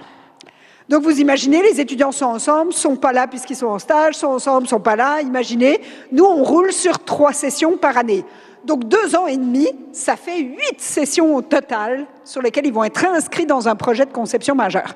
Et quand je vous dis majeur, les étudiants ont le choix en équipe de choisir leur projet, mais on doit les approuver à partir d'un certain nombre de critères où on va juger le réalisme de leur projet. Et une année, on a un petit gars qui est arrivé, fort sympathique, qui a dit « Voilà, je vais construire un hydravion ». Il faut savoir qu'à l'époque, nous n'avions pas de filière en génie aéronautique. Et donc, on s'est dit « Oui, mais alors, c'était sympa hier, visiblement ». Et puis, avec le directeur du programme, qui est devenu doyen, il me dit « Qu'est-ce qu'on fait ?» Je lui dis « Écoute, on va lui mettre des conditions qu'il ne remplira jamais, et puis comme ça va bien aller. » Donc, on lui a listé une série de conditions, on lui a donné 1 mois pour venir représenter son projet, dont être 14 dans l'équipe provenant de disciplines différentes, avec démonstration de leur complémentarité, matériaux, sponsors, whatever, tout ce que tu peux imaginer. Et le petit gars est revenu avec sa liste en disant « Voilà ». Et là, le doyen m'a dit « Maintenant, qu'est-ce qu'on fait ?» J'ai dit « Maintenant, on dit oui !» Et le jeune homme, vous vous en doutez, a été engagé par Bombardier en présentant son hydravion qu'ils ont fait voler de manière illégale au-dessus de l'espace aérien canadien. Ça, c'était bien interdit. Mais parce qu'ils avaient envie, évidemment. Et quand ils ont commencé le projet, un des enjeux, c'est qu'ils se sont lancés très très vite. La planification, ça les emmerdait un peu, comme tout le monde. Ils se sont dit, ça va marcher. Et puis, à un moment donné, ils ont une pièce qui est arrivée brisée des États-Unis. Et c'était essentiel, il leur fallait maintenant. Et là, on leur a dit, qu'est-ce que vous allez faire ? Et ils ont pris un char, ils sont partis à 2, ils ont fait 28 heures de route pour descendre en Floride, acheter une pièce, refaire 28 heures de route, remonter, le tout en pas suffisamment de jours pour avoir dormi. Donc, on s'est dit, maintenant, les phases de planification sont essentielles. C'est la même chose avec vous. Il va falloir planifier avant de se lancer les mains dans le cambouis. Et donc, avec Frédéric, on va vous proposer une démarche qu'on va adapter, évidemment, et qui est itérative. Hein. Elle va faire des allers-retours, mais en se disant, il faut qu'on démarre. Comment est-ce qu'on démarre ? Analysez votre contexte, c'est important. Qu'est-ce qui existe ? C'est quoi votre formation ? C'est quoi les enjeux? C'est quoi les défis? Avez-vous un problème de recrutement? Avez-vous un problème d'attractivité? Avez-vous un problème pour placer vos étudiants? On va discuter vraiment les mains dans le cambouis et là, on a besoin de vous. Parlez de notre vision du diplômé. C'est qui votre diplômé? Il vous plaît-tu? Voulez-vous le changer? Qu'est-ce que vous voulez en faire? C'est quoi qu'on dit à l'étudiant quand on va aller le chercher et dire « Voilà ce qu'on te propose en formation ». Où est-ce qu'il s'en va, ce diplômé? Une fois qu'il sort de votre licence, il s'en va-tu en master? Dans quel master? Chez vous, pas chez vous? Pourquoi? Il s'en va-tu sur le marché du travail? Faire quoi? Dans quelle entreprise? Formuler nos compétences, hein? Être capable de dire bon, c'est quoi, nous, qu'on lui propose? Aller dans le design avec la maquette. Qu'est-ce qui existe? Où est-ce qu'on en est? Est-ce qu'il nous manque des choses? Est-ce qu'on a des choses en trop? Et puis rentrer dans le pédago pour vrai. Se dire bon, maintenant qu'on sait là où on veut l'emmener, qu'est-ce qu'on lui fait faire comme activité pédagogique? Comment on revoit nos évaluations? Comment on change nos stratégies pédagogiques? Comment on l'amène à développer ses compétences transversales? Comment on attire son attention sur la difficulté du numérique et les enjeux écologiques qui s'y joignent? On va vraiment essayer d'aller travailler dans les pratiques. Et là, l'idée, c'est évidemment de vous accompagner à travers ça, de vous accompagner concrètement pour réussir à repenser ce que j'appelle l'alignement pédago-numérique. Oh, vas-y Judith, merci. Alors, ça suscite des questionnements, forcément. À moins que vous préfériez... Non, vas-y. Alors, c'est Nathalie, et il y a aussi Delphine qui intervient, et également Isabelle. Alors, on parlait de l'organisation que ça supposait tout à l'heure, et Nathalie nous dit ça suppose aussi que chaque enseignant reconnaisse plus humblement être spécialiste de sa discipline, mais aussi la curiosité et l'envie de découvrir le travail de ses collègues, et de mutualiser ses propres compétences avec une équipe. Ce à quoi Isabelle réagit en disant qu'il faut aussi penser aux responsables de formation qui devra piloter tout ça. Et dans l'intervalle, Delphine demande comment sont pensées les équivalences d'un parcours de formation à l'autre, parce qu'aujourd'hui, un étudiant peut faire sa L1 dans une université et sa L2 ailleurs. Si les équipes définissent des trajectoires plus individuelles en fonction des formations, est-ce que ça implique une plus grande appartenance de l'étudiant à sa formation dans son université ? Alors, il y a 2 éléments clés qui sont soulignés. La question, évidemment, du travail en équipe et de la confiance dans mes collègues et d'oser le faire. En effet, c'est un pas. Je suis tout à fait d'accord avec Nathalie et Isabelle. Ça va demander une transformation. Quand on se parlait du changement, c'est aussi notre rapport à notre métier qui se transforme là-dedans. C'est tout à fait vrai.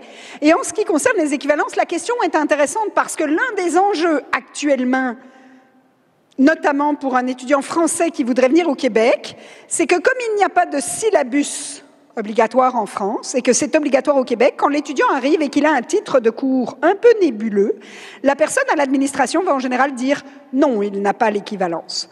Tandis que je vous rappelle quand même que Bologne, qui a largement fêté son anniversaire il y a plusieurs années et qui a donc dépassé ses 20 ans, avait des cibles de formation formulées en termes de compétences pour la licence, le master et le doctorat. On devrait donc néanmoins minimalement être capable de justifier que nos programmes permettent de développer les cibles. Donc l'idée de Bologne était bien de passer non seulement d'un établissement à l'autre, mais d'un pays européen à l'autre. On est quand même assez loin. Donc, en réalité, l'approche par compétence, par sa déclinaison, nous permet de mieux présenter le parcours réalisé par l'étudiant et son niveau de trajectoire pour lui permettre plus facilement d'aller dans un autre espace de formation, en acceptant qu'il va dire peut-être qu'il y a un cours qu'il va devoir reprendre en première année parce que nous, dans notre université, on ne travaillait moins cette compétence-là ou cet élément-là. Par ailleurs, je vous rappelle qu'il y a quand même les fiches RNCP qui nous obligent à répondre à un cadre ministériel qui fait qu'on ne peut pas non plus faire n'importe quoi et que je n'ai jamais vu des enseignants dire nous, on va proposer la danse bretonne dans notre programme en génie mécanique. Donc, je pense aussi qu'il faut accepter la confiance qu'on va avoir dans les collègues, dans ce qu'ils vont proposer comme programme de formation. Et Raphaël ajoute, demande quelle est la bonne échelle. C'est, à ses yeux, c'est bien la formation et non pas l'université, ni même l'UFR. Donc, dans ce processus, ce travail d'équipe, c'est à ce niveau, c'est au niveau de la formation qu'il doit avoir.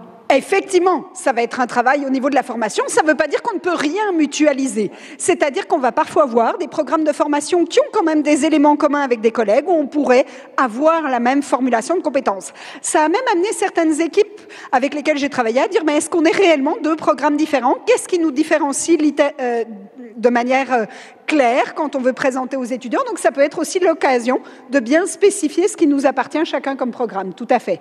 Je vous écoute. Mais il va y en avoir à la fin aussi, mais allez-y. Attendez, on va vous offrir un micro. Voilà. Donc, je suis Olivier Lafitte, j'ai été animateur d'une formation d'ingénieur pendant 15 ans. On est passé sous l'influence de la CTI à une première approche par compétence avec un référentiel tableau croisé dynamique. Alors, moi, j'avais un petit nombre de questions. Vous avez dit élaborer une vision commune du profil de sortie. Je commence par la fin. Le problème, c'est que ce n'est pas nous qui pouvons élaborer cette vision commune du profil de sortie, ce sont les employeurs. Alors, effectivement. Et ces employeurs, ils sont comme le professeur que vous avez mentionné, qui fait le même cours de chimie depuis 14 ans, ils n'ont pas idée que les programmes ont changé et que l'amont a changé. Donc l'aval, ou plus exactement, les employeurs ne veulent pas avoir l'idée parce qu'ils ne veulent pas se charger de la formation complémentaire qu'il faudrait qu'ils donnent. Donc comment peut-on gérer ça dans une formation dont la durée est limitée? Il y a deux éléments. D'une part, il y a beaucoup de programmes qui font appel aux employeurs chez lesquels les étudiants vont par les suivis aujourd'hui de leurs diplômés. Et c'est très populaire. Pour l'avoir vu à Vannes, on a réussi à faire venir des employeurs sans aucun problème dans nos espaces pour venir, non pas valider, mais donner leur avis sur certaines compétences formulées par les programmes. Ils en ont trouvé, ça ne sera jamais la panacée, mais on en avait 8 qui ont accepté de donner leur point de vue sur 10 invitations. On était plutôt contents, on ne voulait pas non plus leur faire... On ne voulait pas qu'ils pensent non plus qu'on formait les diplômés pour eux spécifiquement. Ce qu'on a vu dans certains programmes de formation, certains employeurs avaient une tendance à dire « je voudrais vraiment donner mon avis » et ça devenait presque personnalisé à l'entreprise. Donc ça, c'est un élément d'enjeu. Et l'autre élément que vous avez souligné sur... C'est pas nous, c'est eux qui proposent le programme dans un temps limité. Ah oui. Par rapport à l'amont, c'est ce que je voulais dire. Effectivement, hein, on aura toujours un temps limité, on l'a toujours eu. Mais majoritairement, ce qu'on se rend compte, c'est que les employeurs ne se plaignent pas de la qualité des programmes de formation quand on les interviewe. Ce dont ils se plaignent majoritairement, c'est que les étudiants ont du mal à mettre en lumière les compétences qu'ils ont développées. L'un des enjeux qu'on voit, et la recherche le démontre, les étudiants qui ont une thèse de doctorat, par exemple, qui sont embauchés à un niveau qui n'est pas nécessaire en réalité. Donc ils ont une thèse, mais ils sont embauchés comme un étudiant de master. Quand on demande aux employeurs, ils vont souvent souligner, mais l'étudiant est incapable de faire la différence en me disant quelle est la plus-value de sa démarche doctorale, au-delà d'avoir fait une thèse sur un sujet. Non, moi, c'est pas la réponse. Moi, je suis moi-même ingénieur et docteur. Donc, mes collègues employeurs, ils disent « Ah, mais non, ils n'ont pas été sélectionnés par un concours de la République. » Ah, mais ça, c'est voilà, une autre... c'est ça la réponse des employeurs. Et donc, on ne peut pas mettre un docteur sur le même plan que quelqu'un qui a réussi un concours. Alors, effectivement, ce sont aussi des enjeux différents. Hein. Je pense que ça vaut la peine de se poser la question du pourquoi on souhaite avoir une personne qui a une thèse de doctorat, mais la même problématique se met dans tous les domaines. Et en vrai, on a constaté que les étudiants avec une thèse de doctorat sont incapables de vous présenter les compétences qu'ils ont développées. Ils ne savent pas ce qu'ils ont développé comme compétences. Si vous leur demandez spécifiquement ce que le parcours doctoral leur a apporté, et j'ai fait la formation des doctorants édifices à l'Université d'Orléans pendant 9 ans, quand je les interviewais au début, c'était assez interpellant, et en fait les recherches nous le démontrent. Les étudiants ont du mal, mais c'est parce qu'on ne les a pas aidés non plus à les formaliser. Hein. Il y a une part qui nous revient. C'est pas facile quand tu sors de dire « c'est quoi tes compétences aujourd'hui ?» C'est pas simple d'exprimer des compétences.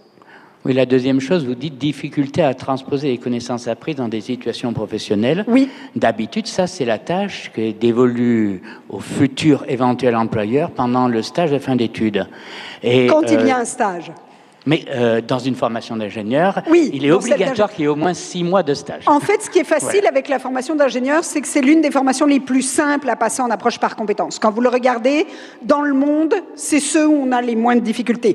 Pourquoi ? Parce qu'elle est dite une formation professionnalisante.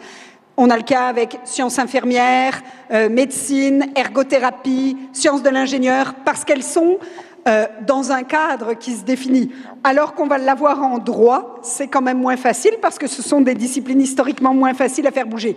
C'est beaucoup plus complexe quand on rentre des licences sciences religieuses, théologie, sociologie, physique, où les gens disent « mais ça mène à quel emploi ?» Tu sais, si j'ai fait philo, est-ce que je deviens philosophe ? Et l'autre question que j'avais, ou plutôt une remarque, c'est que comme la première intervention qu'on a eue de la personne de la HCRS, vous n'avez pas du tout mentionné le faire savoir dans les compétences faisant savoir-faire. Je n'ai pas fini. D'accord. Ok. Je n'ai pas fini. Alors que, effectivement, parce que faire savoir, votre confrère de l'HCRS avait interprété ça au métier d'enseignant. Au métier d'enseignant ? Oui, le savoir-faire. Ce que je ne trouve pas vrai, c'est-à-dire que si on n'est pas capable d'expliquer un résultat qu'on a obtenu à son employeur, on ne peut pas réussir à le faire adhérer.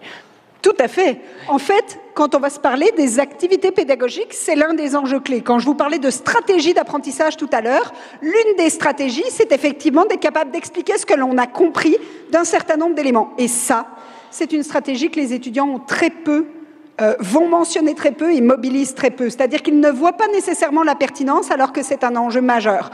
Un étudiant qui sait, je vous parlais des projets majeurs de conception, un étudiant qui était capable de nous expliquer pourquoi le prototype qu'il avait réalisé ne fonctionnait pas, pour moi, c'était plus intéressant que l'étudiant qui ne savait pas m'expliquer pourquoi il fonctionnait.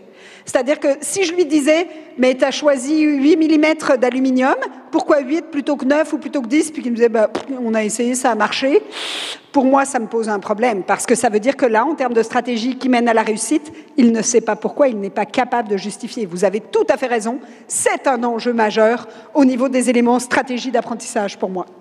Tout à fait. Et une question sur quasiment votre premier transparent. Vous nous avez expliqué les mutations de notre métier. Je suis d'accord. Oui. Est-ce que vous considérez que ces mutations sont faites à volume horaire constant de travail, ou est-ce que c'est fait avec une forte augmentation du volume, ou est-ce que c'est enfin un rattrapage d'un volume de travail qui était très largement minoré par nos prédécesseurs à au moins la moitié ou les 3/4 du temps?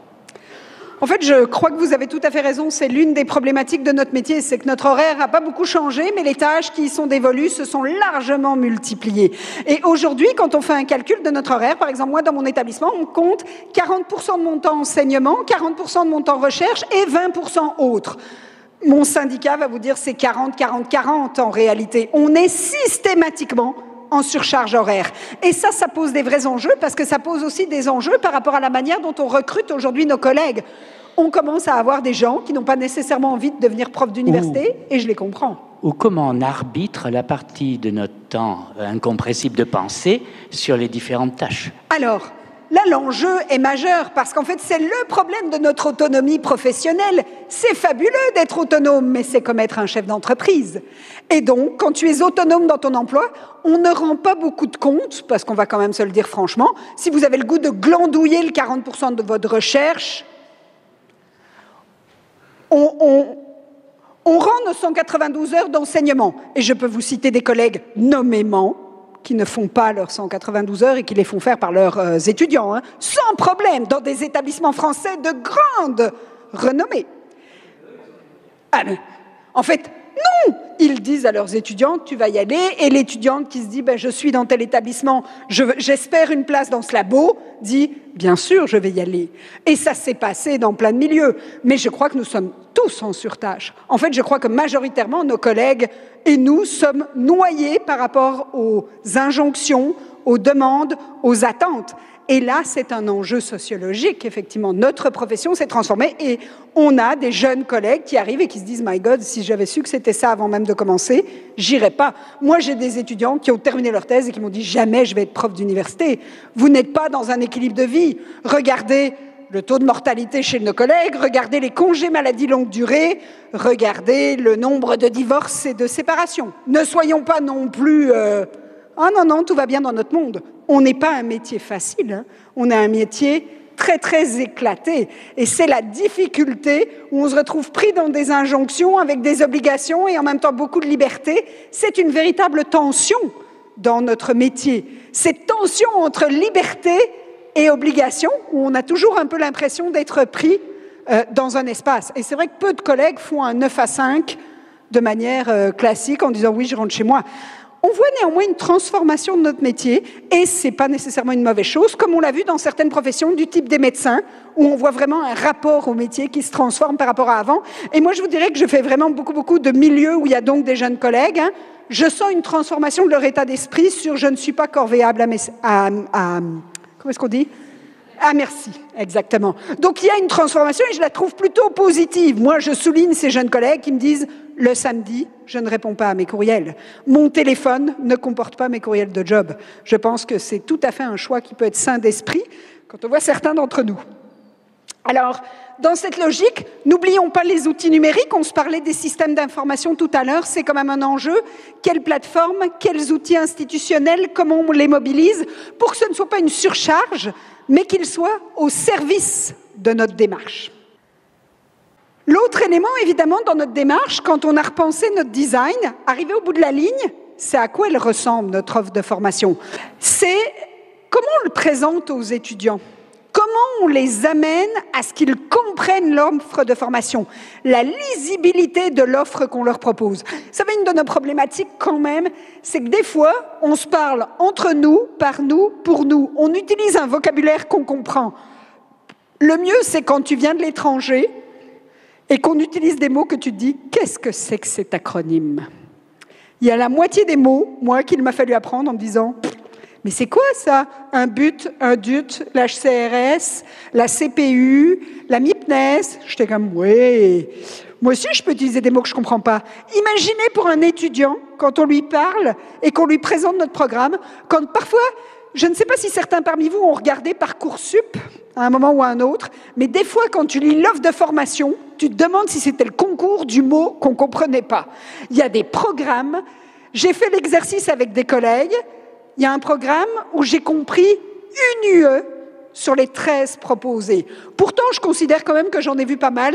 Il y avait tellement de mots. Puis là, tu te dis, oui, je comprends que l'idée, c'est de présenter le cours. Mais vu comme ça, attractivité, zéro. Puis ils te disent, c'est pas facile de recruter. Ah bah non, mais tu vas rien recruter d'ailleurs, hein, parce que si tu n'es pas déjà intéressé au sujet, à la thématique, à la formation, ou que tu n'as pas un parent qui a pu t'expliquer, tu as peu de chances de comprendre. Soyons attentifs au vocabulaire, au langage, à la manière dont on le présente. Rappelez-vous que votre offre de formation, puis la manière dont vous le présentez, ça n'est pas le garant de votre contenu. Il ne faut pas vous dire « Ah, mais si je n'ai pas mis sémiologie, je ne pourrais pas l'aborder. » Ça n'a rien à voir entre un titre d'un cours et puis la manière dont vous allez parler de vos compétences, puis des objectifs et des éléments clés à acquérir. On n'est pas dans une logique où il faut avoir l'air le plus complexe pour montrer le sérieux de la formation. Il n'y a plus qu'à. Ça me paraît super simple. Je vous ai dit pourquoi, je vous ai dit quoi, je vous ai dit comment. Ça me paraît quand même assez facile. Oui? Je sens qu'elle ne va pas être facile. Oui, on me dit tout le temps ça. Déjà, merci pour la présentation, parce que c'était beaucoup plus clair que la première. Attendez, j'ai pas fini. Ah, c'est pas fini. Mais je pensais que c'était venu les questions. C'est pas grave, je la pose maintenant. Allez-y. Donc, enfin, j'ai beaucoup apprécié ce que vous avez dit. Moi, j'y ai vu un plaidoyer pour les modifications, le changement pédagogique. Oui. Moi, je suis responsable de formation et ça fait longtemps qu'on réfléchit à ça, enfin, qu'on a expérimenté des choses sur les pédagogies inversées, sur l'enseignement par les pairs, sur plein de choses, qu'on a essayé aussi à l'occasion de la dernière maquette de travailler en équipe, de réfléchir à un enchaînement des UE qui soit beaucoup plus logique, etc. Mais, il y a un mais, c'est que j'ai toujours pas compris, moi, ce qu'allait nous apporter l'approche par compétence par rapport à ces changements pédagogiques. C'est-à-dire qu'en fait, c'est juste, j'aimerais bien avoir un exemple concret.